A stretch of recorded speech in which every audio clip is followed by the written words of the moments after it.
આગામી 7 જુલાઈના રોજ ભાવનગરમાં દેશની 3જા નંબરની અને ગુજરાતની 2જા નંબરની ભગવાન જગન્નાથજીની રથયાત્રા નીકળવા જઈ રહી છે। સતત 39 વર્ષથી ભગવાન જગન્નાથજીની રથયાત્રાનું આયોજન રથયાત્રા સમિતિ દ્વારા કરવામાં આવે છે। આ અંગે આજે પત્રકાર પરિષદ યોજવામાં આવી હતી।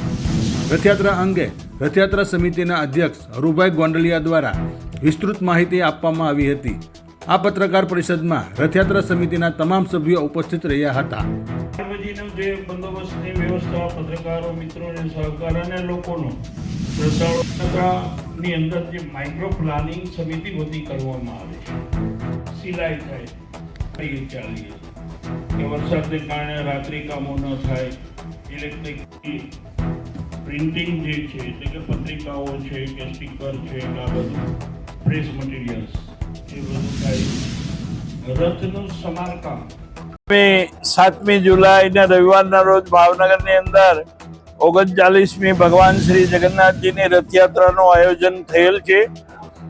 હવે માત્ર રથયાત્રાને 3 દિવસ એટલે આમ તો 2 જ દિવસ, 3જો દિવસ તો આપણી યાત્રાનો છે એ બાકી છે, ત્યારે અત્યારે રથયાત્રાની પૂર્ણ રીતે તૈયારી થઈ ગઈ છે।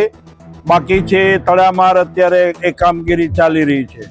7મી તારીખે સવારે પૂજ્યપાદ સંતો, નેક નામદાર મહારાજા સાહેબ, આગેવાનો, શુભેચ્છકો એની ઉપસ્થિતિમાં ભવ્ય રીતે આ 39મી રથયાત્રાનું પ્રસ્થાન થશે। સવારે 8 કલાકે આ રથયાત્રા નિજ મંદિરેથી નીકળીને રાત્રિના 10 કલાકે ભાવનગરના રાજમાર્ગો ઉપર નગરચર્યા કરી અને પધારશે। વાત કરીએ તો ભાવનગરનો વિસ્તાર ઘણો બધો વધી ગયો છે।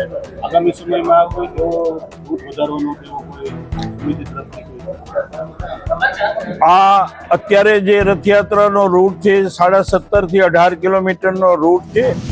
14 કલાક આ યાત્રા ભાવનગરના રાજમાર્ગો ઉપર ફરે છે।